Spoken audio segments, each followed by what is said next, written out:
you. Okay. So Well, it'll show up on my page okay. in about 3 seconds. It better show up. Okay, we're live. So if you'll go to my page and click share, it should So I'm be. on your page. Let's see. There we are. It's live. So while you're doing that, I'm going to introduce myself to everybody and say hello. Okay. Facebook people, hello. You're so fabulous for checking in on Comic Spot all the time. We have GD Fenderson from www.sogdfunny.com. He says he's a certified forensic humorist at large. We have to find out all about him so that you will know him and love him and want to support him. Let's read his intro. He says, hello, Linda. I'm GD Fenderson, certified forensic humorist at large. You recently interviewed Sandy Bernstein, a friend of mine. Chris Kettler of Kettler's. I began comedy at the ripe old age, he didn't say ripe old, at the age of 55. Actually, technically, he says 54 years, 10 months, and he's now 60. I'm a professional comedian, and my website is sogdfunny.com. My YouTube channel is GD Fenderson, Certified Forensic Humorist. Let's get to know him. He's from Baltimore, Maryland. Has a website, so GD Funny, so he's gonna be funny. Let's find out all about his life. Welcome to Comic Spot, GD Fenderson. Woo! Hi. Hey, hi. How's it going? Good. Much better than the last couple times I tried to get you on. Well, it's hard to even explain how all this stuff works now. It is. You have to think like a millennial, and that's hard to do when we're not millennials. Every time No. there's a problem, there's 14 different ways to solve it, and I just want one. We used to dial the phone. If you dialed the number wrong, you hung up. You started over. That's it. Congratulations on now. What is it that you got? It's a podcast award. Yep. My hometown of Portland, Oregon hosts the Portland Comedy Festival at my home club where I started interviewing comedians. I did 29 or 39 interviews there, and then I came to Vegas. So if it wasn't for that club letting me interview people like you, I would never be up for podcast at the festival. So I entered my podcast, you pay the money and you tell them about your podcast. And I sent in the video of Sinbad. Maybe that had something to do with it. And so I'm so delighted because, when your hometown gets behind you and the club that gave you your start and the people at the Portland Comedy Festival are so, Dante and Rebecca are so dope. They're just the coolest people. So I'm just so happy. Thank you. Congratulations. Thank you. Yeah, it's so fun it's fun to get to know people who do comedy, get to open them up, and other people get to know you. And this has become my life.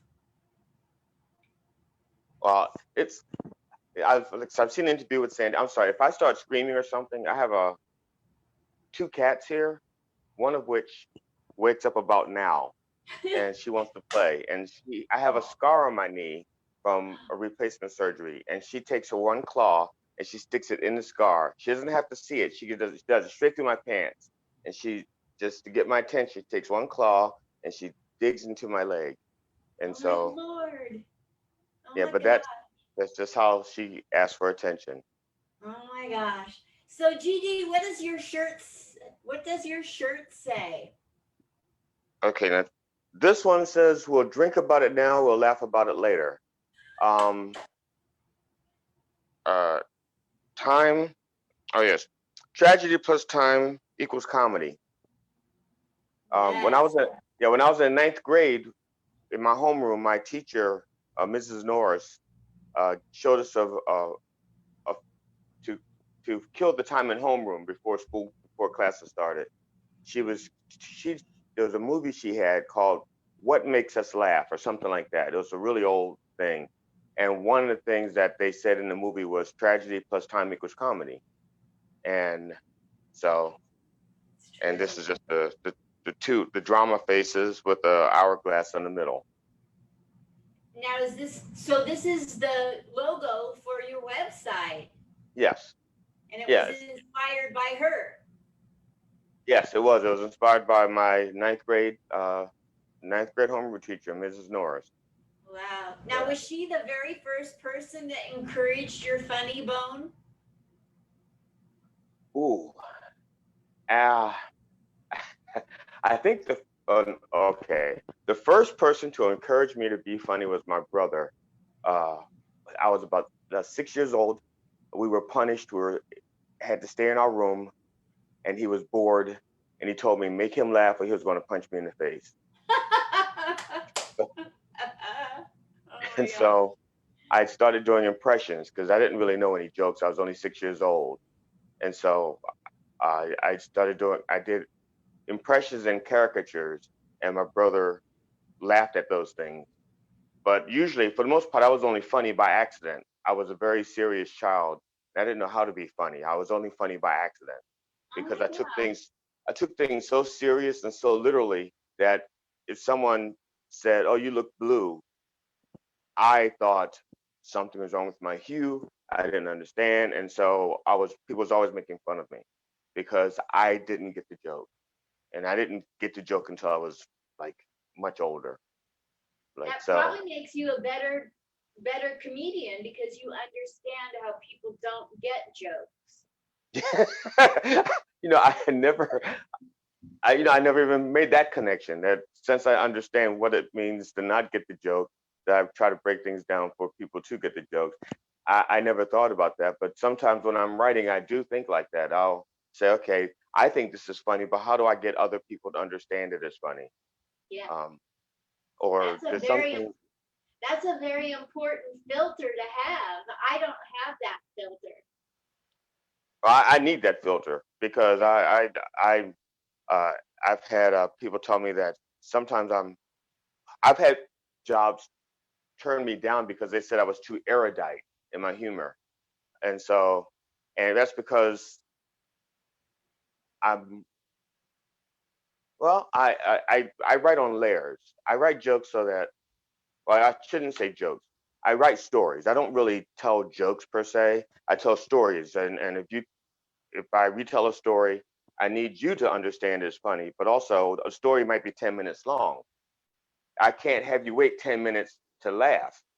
So I have to write things along there. Uh, there's a Johnny Carson rule, which I learned from McCurdy's Comedy Club in Sarasota, Florida. That's where I started. That's where I got my first start in Sarasota, Florida. And they used to say that Johnny Carson's rule was a comedian had to make the audience laugh every 15 seconds in order for the sponsors to get their money's worth. So I don't do that per se. What I do is when I write, let's say like when I write I did a 90-minute show. I did two 90-minute shows. And what I do is I write up my script and I highlight every place where I expect to get a laugh. And then I average it out so that over, I average it, it's going to be like 15 seconds per laugh, even though they may not laugh for like maybe 20 seconds, but they'll laugh twice in 10 seconds later on or something like that. So I'm very formula driven. And Yes, so, I get it. and Like so, the laughs per minute are important. right. And so when I tell a Yeah. story, a 10-minute story, I can't make you wait 10 minutes to laugh. So I write all these little things in the middle, but also write so that if someone watches my show, one joke might have three layers. So you get the immediate laugh. And then if you watch it again, you may go, oh, I Wow. get it. I see. Oh, and like that. Wow. And and my wife goes, well, my wife may occasionally say, nobody's going to get that. I said, oh, yeah, 10% of the people are going to get it. Because I'm not afraid to tell a joke that only a few people get. And then maybe, let's say if there's 100 people in a room and 10 people get the joke and they laugh. A lot of people don't want to feel like they're not part of it, and they'll start laughing too. So you get this like slow roll of laughter, which is my favorite. My favorite is when the audience slowly gets it, and then they finally everybody gets it, and everybody laughs. I So, love that. You know, that's the beautiful thing about comedy, GD, is it unites us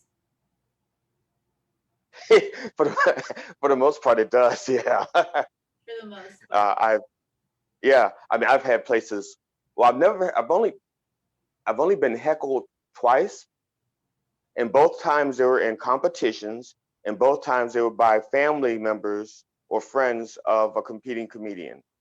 Oh, that's dirty. I know. So in 6 years of doing comedy, I've only been heckled twice.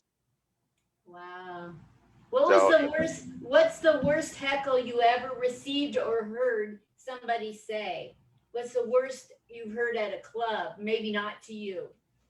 How nasty have the heckles gotten? well, I think one of the worst. Well, it wasn't directed to me. It was I was in North Carolina. I think it was called the Orange Peel. I think it's in maybe in no, I think it's in Asheville, but it's called the Orange Peel. And I was one of 7 comedians, and I was actually in the middle.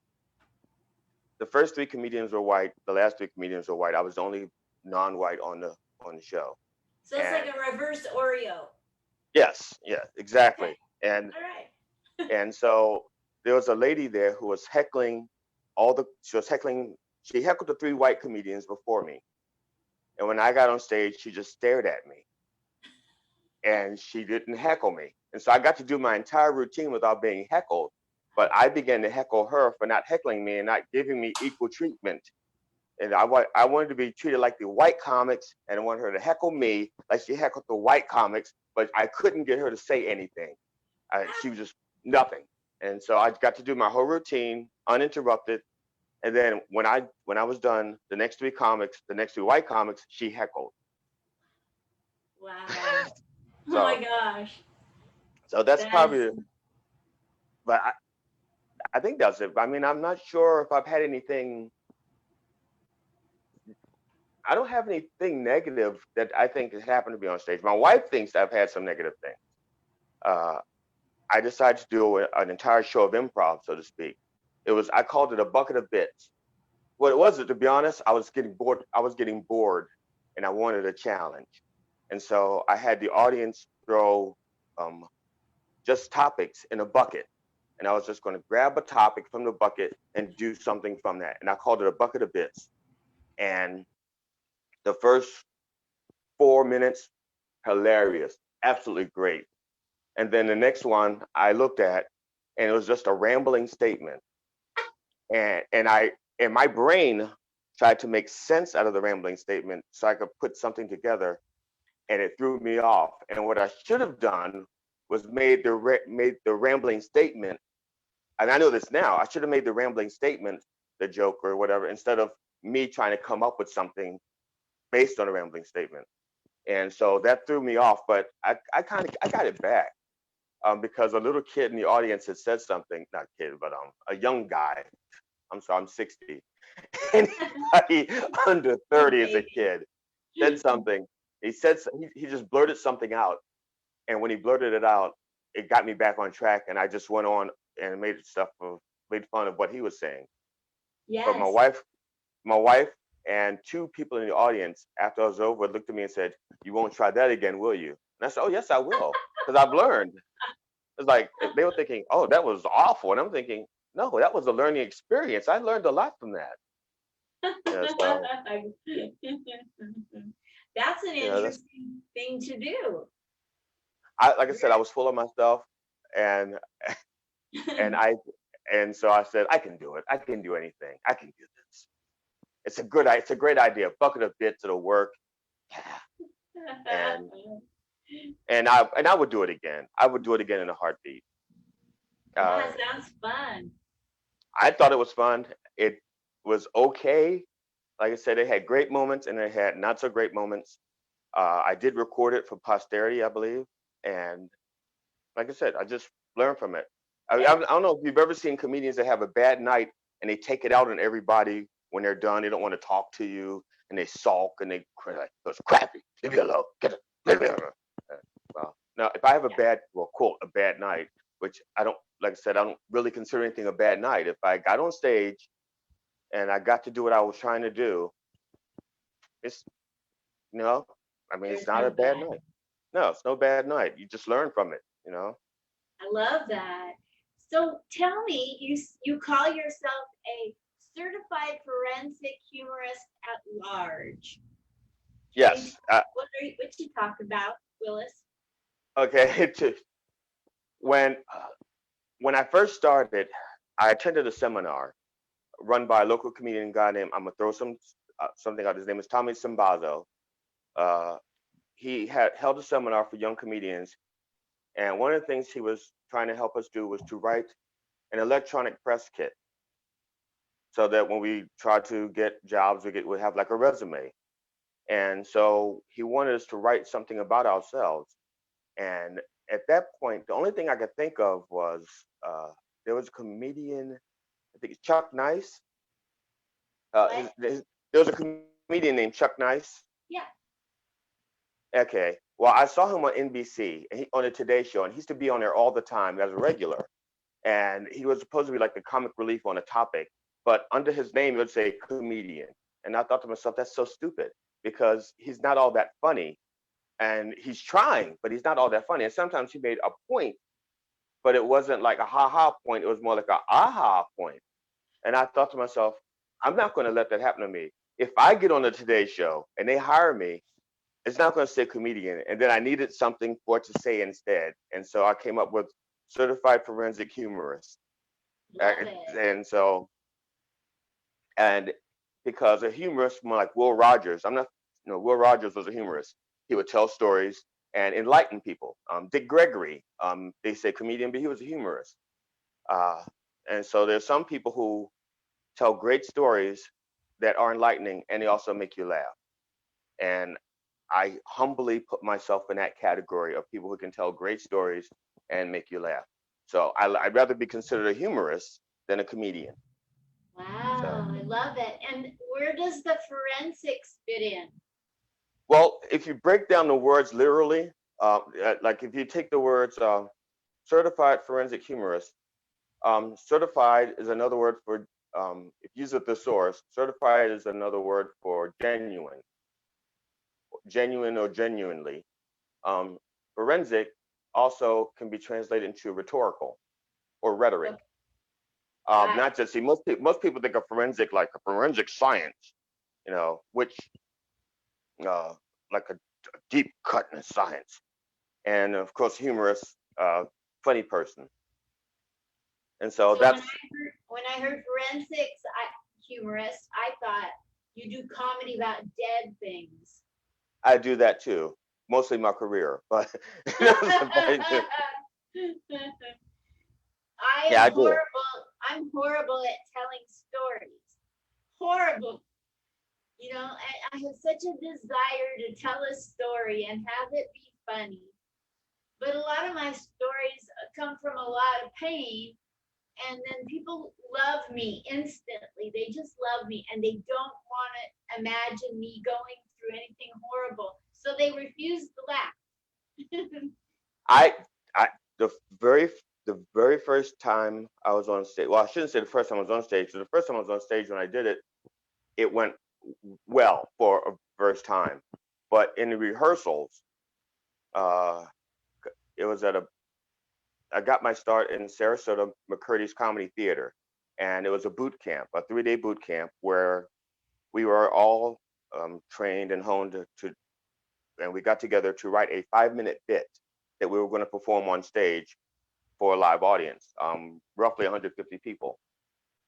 So my first time of performing was for roughly 150 people, and I did a bit, And in the middle of the bit, I redid a spanking that my mother had given me. And my wife goes, people aren't going to get that. It's too sad. And I thought to myself, but that was like 50 years ago. Why would it be sad? Enough time has passed that, it's, but, but I understood what my wife was saying. And so I rewrote it so that I could do the same routine and people thought it was funny. And I still got to tell the story of the spanking that my mother gave me. No. And it's funny because you just watch, what's his name? Robin. There's a comedian, I think his name was Robin, I can't remember now. But he did maybe it was, I can't remember, I really can't remember his name, but he goes, I don't, I don't believe in spanking children, but I will shake the shit out of one. And shaking children is not supposed to be funny, but the way he did it, everybody laughed. Of course, anybody else did that, they'd wind up in jail. But you know, so I think he can do anything and make it funny. Honestly, I, I believe that if you're comfortable telling a joke, if you're comfortable telling a story, the audience will take that cue and be comfortable with it. If you're still going through the pain or still experiencing the trauma, and you're using the stage as therapy, then quite often the audience is going to be your psychologist, and they're not going to laugh. They're going to be like, continue. Yes. And how did that make you feel? As opposed to laughing. So if you're comfortable, they're comfortable. So I tell about being in the military and all of the terrible things that happened in the 70s to women in the military. Oh yeah. And I preface it with like, I'm okay with this. I wouldn't, like Shakespeare helped me to get over this. This was a long time ago. You don't have to feel bad. And I still haven't figured out. I get laughs, but like when I get done with the military bit that I do, I can Right. feel the audience, their sphincters relaxing. I have one routine that I can think of that I know when I start, asses are going to tighten up. It's it's self-biographical, but it's it, it's it becomes, some of what I do is like a one-man show, and I will act things out on stage. And so there's a routine I call GD Christ, and it's because when I was a kid, um, I wanted to be popular and I wanted to be liked, and I didn't know how to do that as me, and so I emulated other people and things that were popular so that people would like that popular thing and therefore like me. And one of those popular things was Jesus Christ. I wanted to be like Jesus Christ.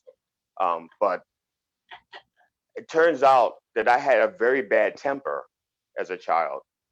And so I would not have made a good Christ, but I do the story and I start myself off from the cross and I put my hands out and I drop my head. And I've already said that I'm GD Christ and I do this, and audiences go, ooh, he's going to hell. And then I start the routine and I do it in the first person and I talk to imaginary people that are out there and you don't hear them, but you know what they've said by my response to them. So it's like listening to a one-sided phone call, whereas you're trying to guess what the other person is saying only by listening to one end of the phone call. So I do have a few bits that are like that, where the audience is like, okay, I know what that other person must have said. But it also gives you a good chance to misdirect because you can say something and they'll go, I know what that person must have said. And then you come up with something different and they're like, I went someplace dirty. Oh, no. So, I like that. yeah. So that routine, it starts off with people's asses tightening. And by the end, they're laughing. And then I, I apologize to the 3 or 4 Christians that did not come around and did not, and still think that I'm making fun of Jesus Christ. Was like, no, I'm making fun of me if I were Jesus Christ. And so some people don't get, yeah, but most people, according to my survey, 93.4% of all people get that routine. Jesus Christ. what is the bit or the joke or the story you do that really doesn't get a lot of traction, but you just love saying it? Because every comic has that one, I'm going to stick it to these people whether they like it or not. One of my favorites, and I don't do it now because it's dated. And when I did do it, it was only around football season. And it was basically, again, it's an elongated bit, but one joke, as a matter of fact, I got it by accident. But the joke is, let me see, here you go. See, it's not going to make sense to anyone unless they know football. And they have to understand, football. Okay, you know who Eli Manning is, Yeah. From the Giants. Okay. Yeah. He only had two really great games, and both of them were Super Bowl games. They were against the Patriots. And both of those passes were passes that the guy should not have caught.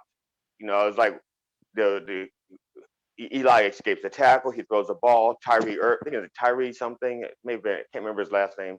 He catches the ball on his helmet, holds it, falls down. They go on to win the game. And the next time they play the Patriots, the same kind of play. The guy is not open, but he hits him anyway. And so the premise is based on that joke is set up by another joke that Sean Guthrie gave me permission to use. This was back when Adrian Peterson was in trouble for beating his child. He spanked his kid or disciplined his child, and he got in trouble for it. And so Sean Guthrie wrote a joke, but he gave it to me to use. And he says, Adrian Peterson can beat his child, but he still can't beat the Packers. And then I wrote, Eli Manning can't hit his kid because his kid is not open. Now, and I can't remember the last time I told it on stage. I mean, like I don't do it often, especially now that it's dated. And the further away you get from the moment of Eli Manning being a popular quarterback, for those two plays, no one's going to remember it. But I always throw one or two of those in every show. I love it. It's just, yeah, because I'm not afraid to not get a laugh. And sometimes you have to do something for yourself. Yes. I'm going to turn off the AC just a sec. Oh, sure. So I always wondered why, when people are doing football jokes about a quarterback throwing, going long, throwing, pass, why they don't do a Hail Mary joke, a double entendre. Like, they probably do. They probably do. If I did something like that, the punchline wouldn't be Hail Mary, only because I think the average comedian would stop there. That's the other thing. I think most comedians, when they find a line, like they get a laugh, they stop and they don't pursue it and go deeper. And I think that's where the forensic humorist comes in, because I'm not going to stop there. I'm going to dig deeper and find something else to laugh about and something else to laugh about until there's almost nothing left except for maybe the molecules of the joke. And then you have to be a physicist to understand it at that point. But that's okay, because you started laughing back when it was solid matter, and now you followed me along with particle science, and you're laughing at that, and that they're getting deeper and deeper and deeper. And so I may take one premise and come up with 3 or 4 punchlines for that. Because that's the other thing. In comedy, they teach you the rule of 3. And I don't like that. I say it's the rule of laugh until it's not funny anymore. And then you stop after it's not funny. And some people like to stop just before it's not funny, but sometimes I'll go after it's even then. Because like I said, I'm not orthodox. And I'm not I'm not orthodox. So Where did you learn how to do this type of comedy?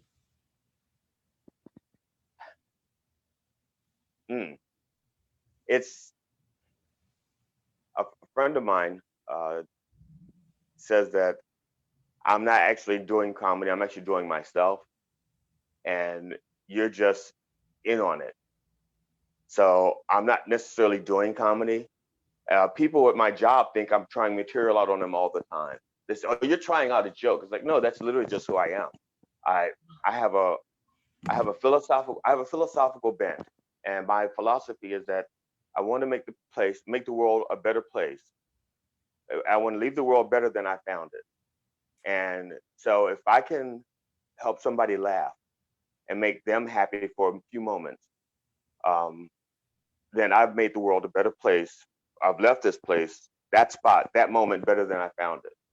And so that, I guess, what started off as me seeking approval as a child through humor and escaping pain through humor, and diffusing situations through humor, because there was a lot of physical violence in my home when I was a child. And so sometimes to try to diffuse things, I would use humor. Yes.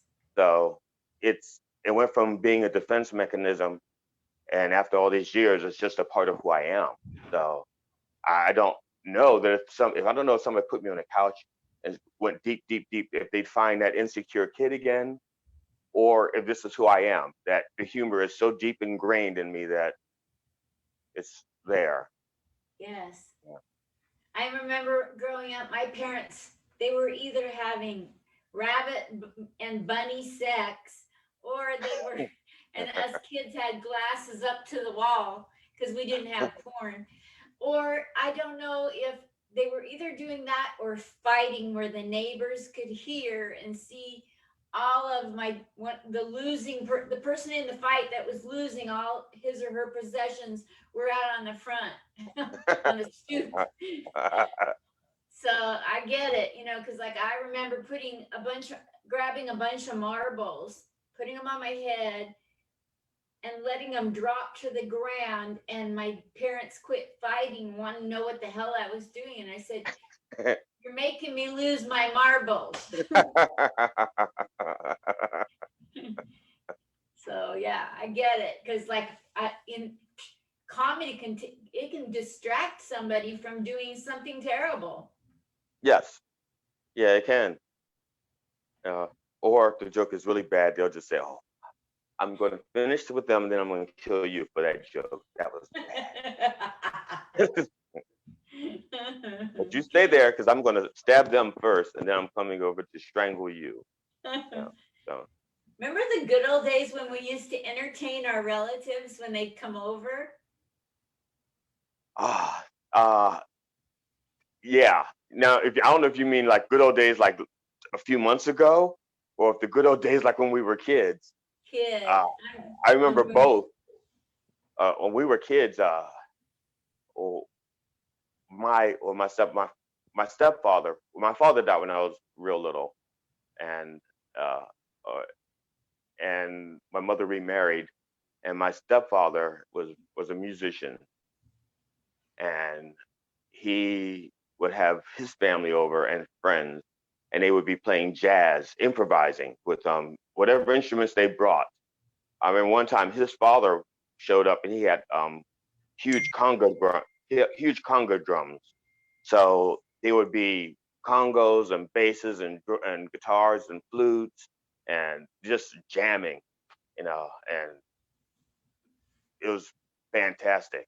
But now, oh, Do you do music or are you just into humor? I do music. Yeah. Uh, I'm For the most part, the music that I do is because I'm not a great musician. I'm a very creative person. I'm a very smart person, but I am a very average musician.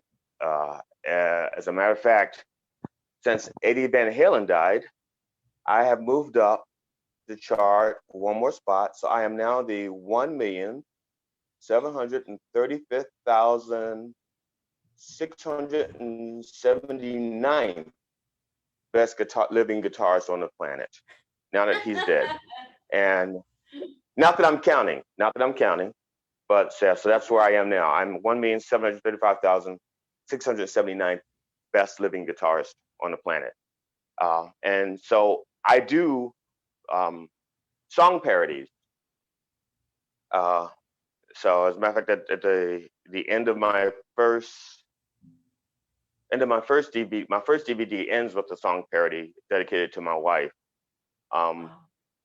And the song is by the Proclaimers, and their song was 500 Miles, and this song was called 500 Rubs.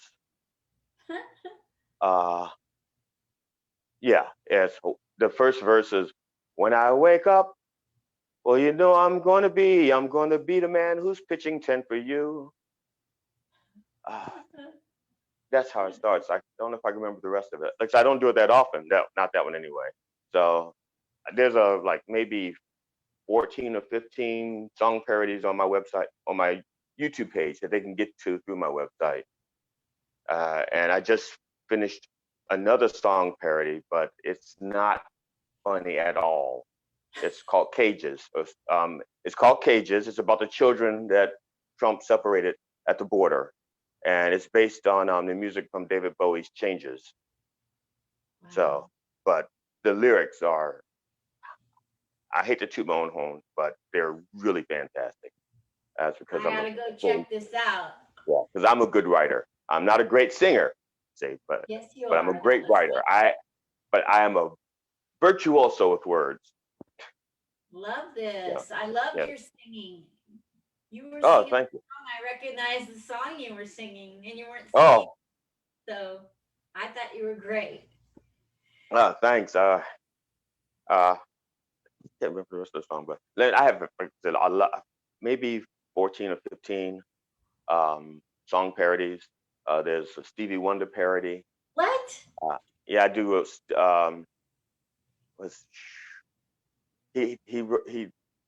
He wrote a song called "Just Enough for the City," and my rendition is about a man who meets a woman in the city, and he likes her. He thinks she's attractive, and he wants her to like him back.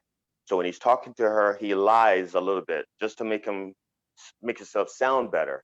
And so it's called "Just Enough Because She's Pretty," because he's just lying just enough because she's pretty.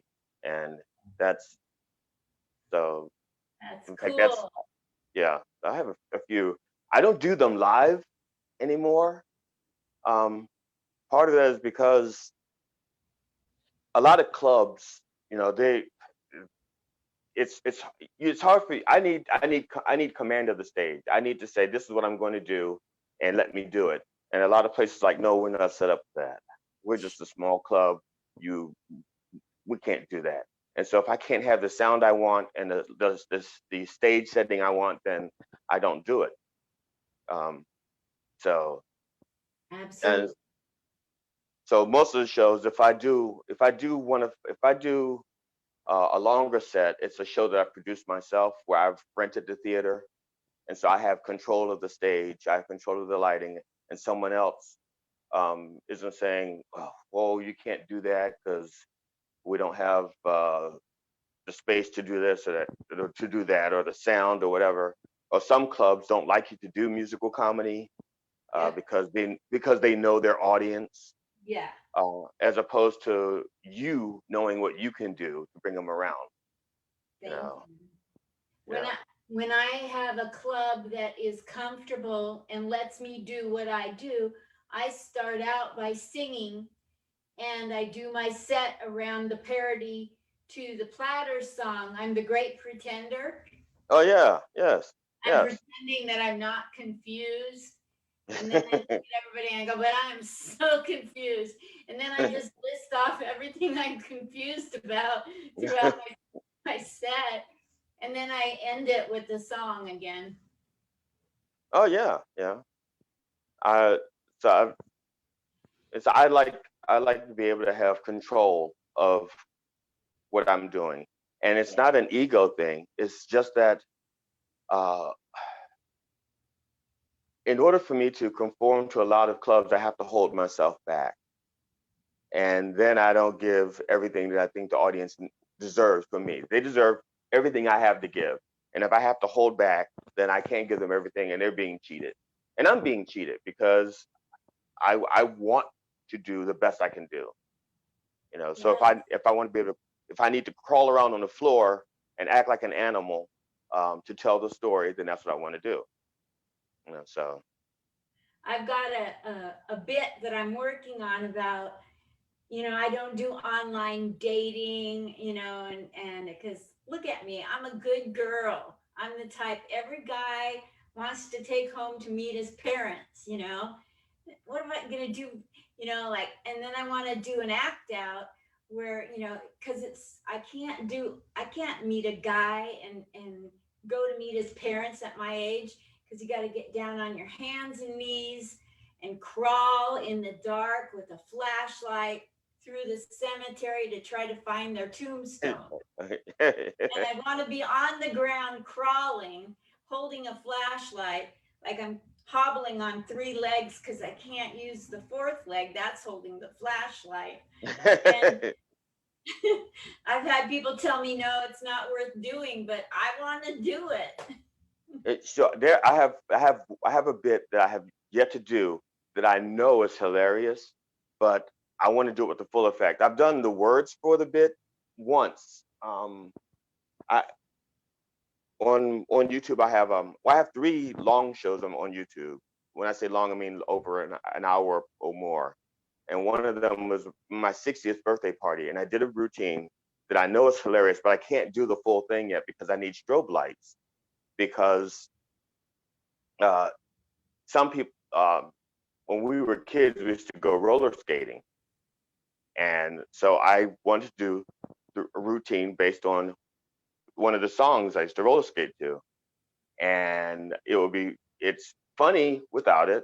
I get the laughs, but I want to give it more another dimension of sight with the strobe lights and skating, or pretend to look like I'm skating on stage with the strobe lights and stuff. But I haven't done that yet because well, I would have been doing it this November, but the COVID has hit. Because my plan was to record my third DVD this November, but that's not happening. I'm gonna try for December and do it with a smaller crowd. But to be honest, have not rehearsed the routine, not the routine, the entire 90 minutes. You know, I know bits and pieces of it, but I haven't strung it together as a 90-minute routine with transitions and stuff like that. And Got it. and also, Wow. so So as I said, where does somebody see all your DVDs? well, because of the COVID, um, everything I've posted a lot of stuff online free right now at YouTube. Um, GD Fenderson, Certified Forensic Humorist, or you can just go to sogdfunny.com. If you go to sogdfunny.com, there is a page. I think it's called DVDs or something like that, and that will have links to the DVD performances on YouTube. Uh, like I said, I have about 40 routines or so on YouTube. I'm not afraid of people stealing my stuff because if they do, um, they're stealing good stuff. And I've already had people steal stuff of mine, and my wife recognizes it right away. My wife goes, "They stole that," and I'm like, I don't know. I mean, two people could come up with that, and now go like, "Oh no, they definitely stole it," because nobody comes up with that. No, that's me. They stole it. But I want people to enjoy it, and also to be honest, I started doing comedy at 55 or 54 in 10 months. It takes a while to be famous. What, 10, 15, 20 years? I don't have that. By the time I'm famous, I'll be dead. And which means by the time the people see what I can do, I won't be around to know that they see it. So even though and I'm not going to get any better. I'm not going to get funnier. I'm not going to get more talented. If anything, I'm going to get less talented because of age. You know, I'm going to lose a step. And so I want people to see what I can do now, even if it means I'm not going to be making money off of it. I'm not going to be famous. It's going to be helping to make the world a better place, better than I found it. So it's out there. I'm not like I'm not going. You know, I'm at the height of my comedy. I'm going to be like a very good garage band. Okay, I'm not going to be. No one's ever going to look at me and say, "Wow, he's as good as Robin Williams," or "Wow, he's as good as George Carlin," or "Wow, he is as good as Dick Gregory," or "Wow." They're not going to say that. They're going to say, "He's funny. He's really funny," and that's good enough for me. That's good enough for me. You know, and what is one place that you'd like to perform at that you have not yet performed?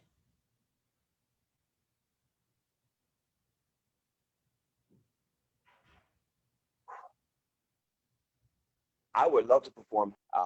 So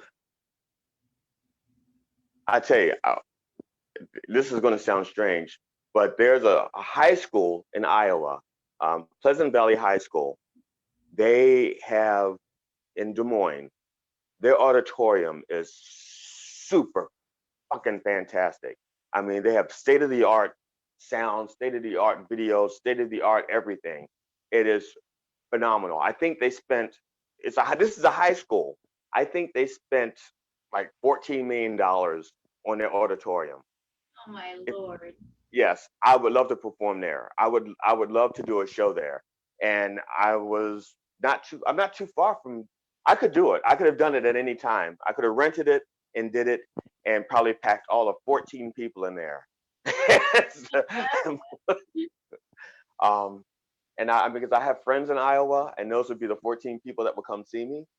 Uh and maybe they could get 14 of their friends to go, okay, 28 people. But I think the auditorium holds like 300 people.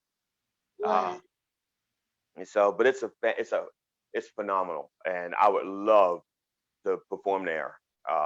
And like I said, I can. Uh, and my wife says, go for it, rent it.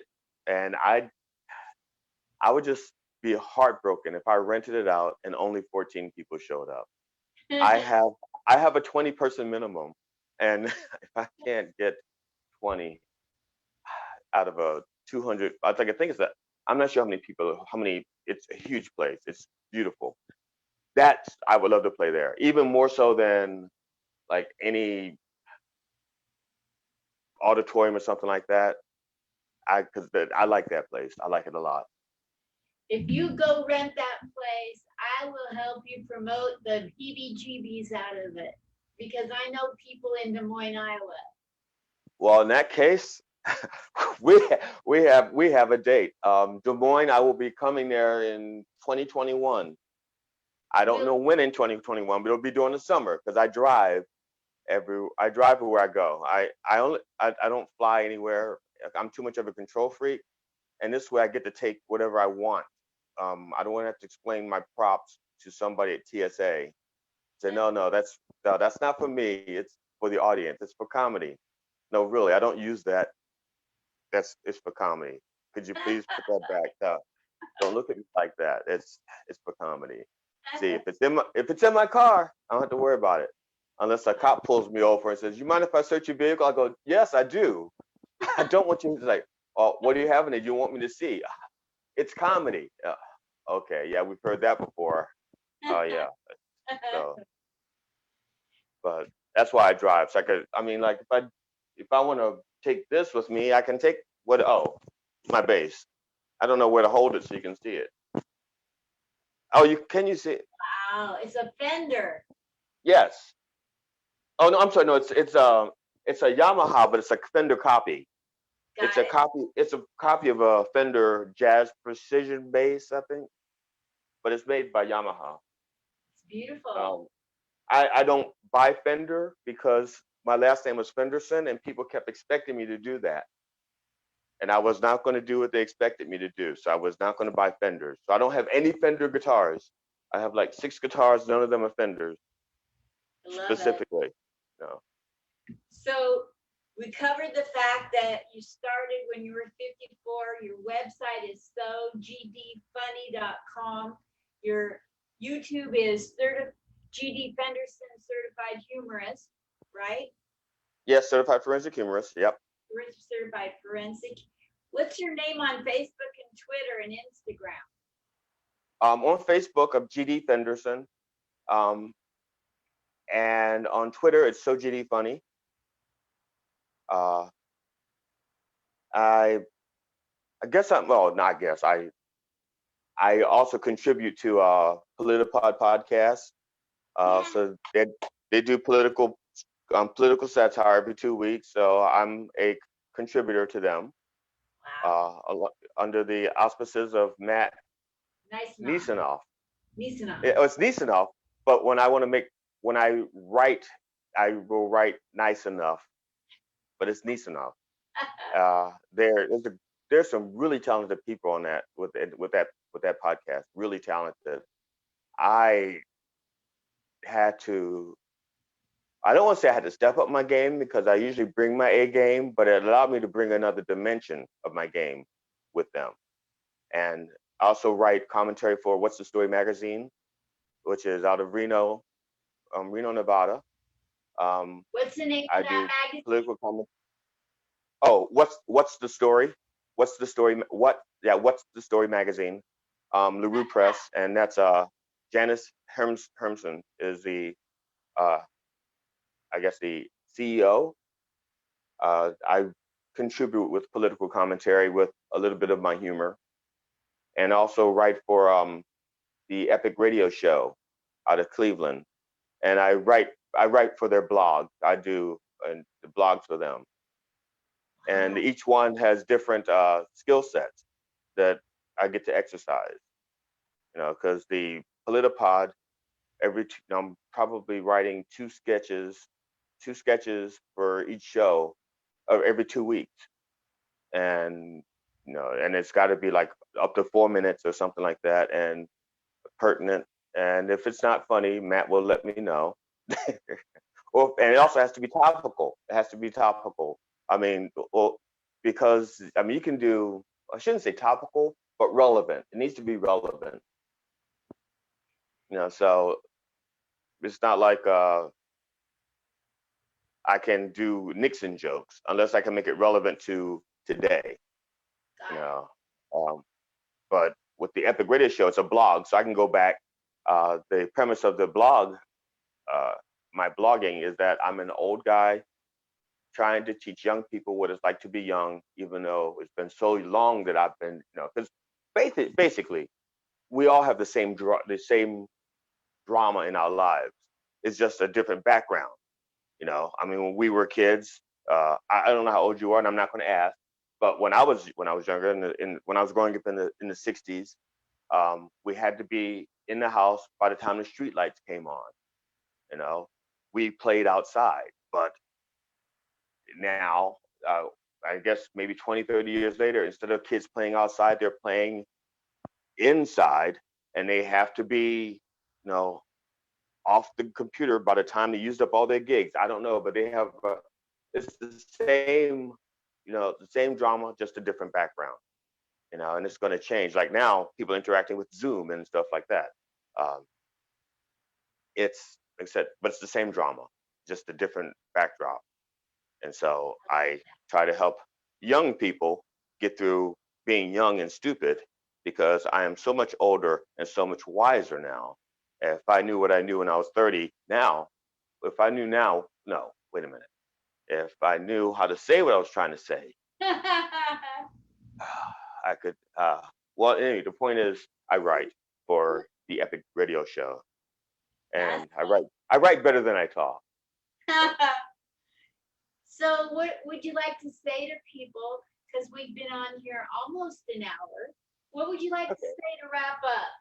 You get to have 5 minutes to speak to people that are listening now or in the future. Oh, okay. Well, check me out. Like I said, SoGDFunny.com. check me out before I die. I'm like I said, I'm 60 years old. I'll be 61 in a month. I'm not getting younger.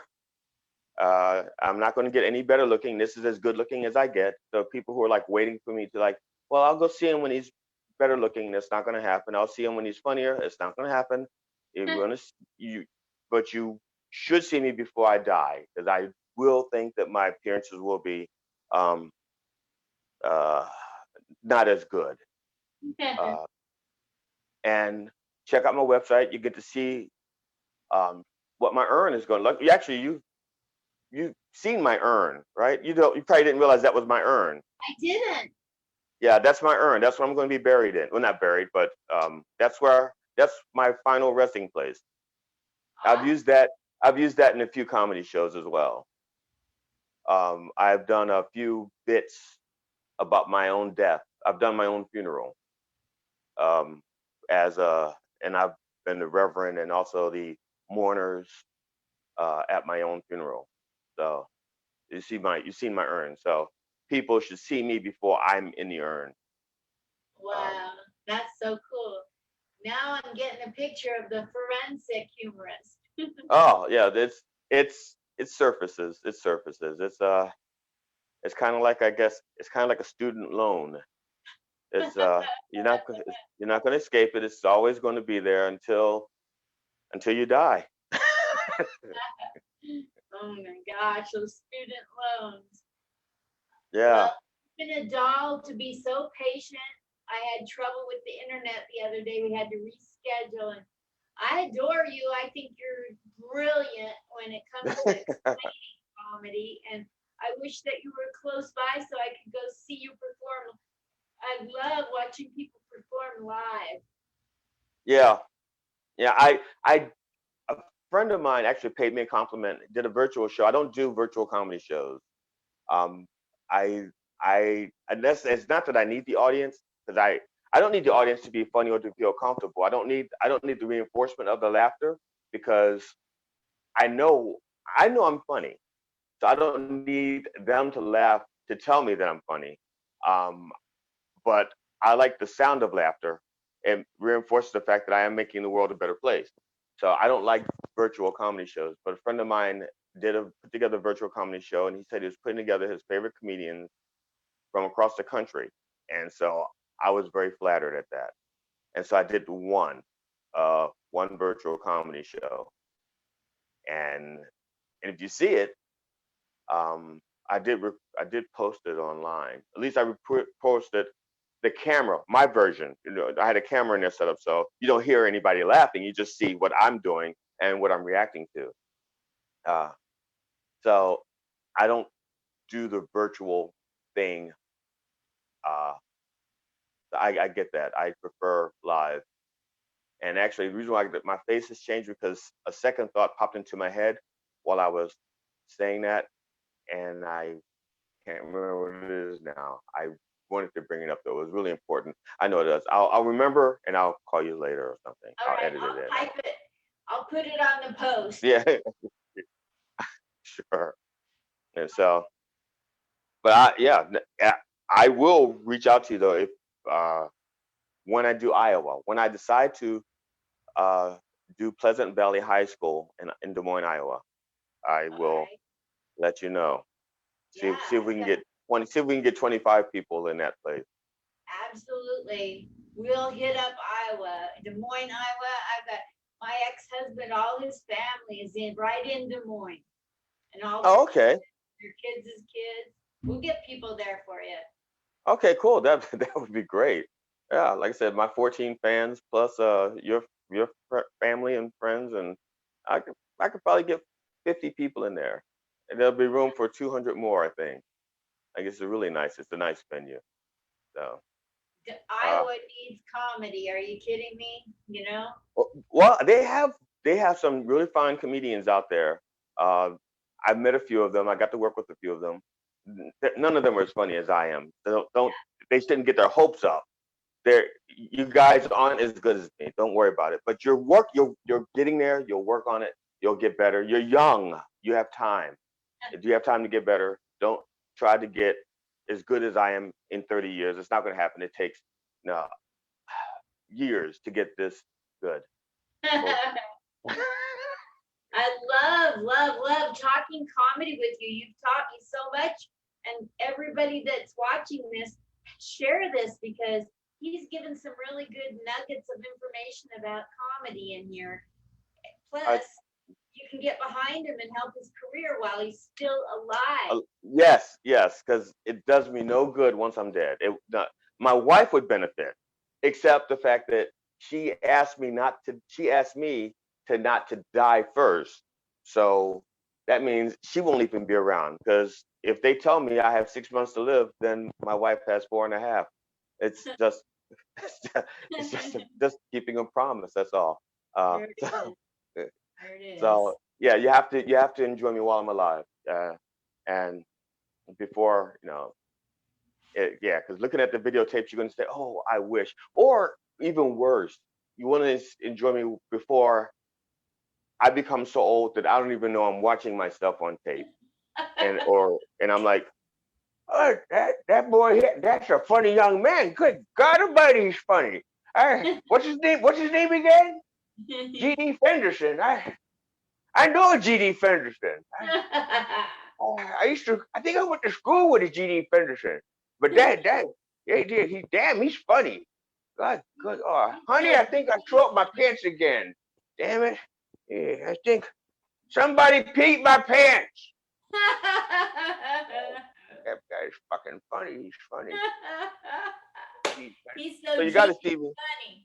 Yes, you have to see me before I'm either too old to appreciate me or before I'm too dead for you to appreciate me. So check me out right there. See, you can read, right? You guys can read right there. It says right there, right? GD Fenderson, www.sogdfunny.com. So Love it. Thank you so much for the marvelous interview, GD. GD Fenderson. thank you so much. Yeah, go Thank get you, him. Linda. I appreciate the time. Anytime you want to come back, anytime you want to come back on, every month you can come back on and plug something you're doing. Oh, that'd be great. Or I could well, you've heard of Jeffrey Tubin, right? No, I'm just Jeffrey. Some people would like to plug it. I think that's what got him in trouble. He was trying to plug something on Zoom. I think that's what got him in trouble in the first place, in the first hand. So, thank you so much. Thank you, and again, congratulations. Thank you so much. I appreciate it, GD. You guys, GD Fenderson, sogdfunny.com. All his places are right from there. See you later. All right, take care. Bye. Bye Love you. now.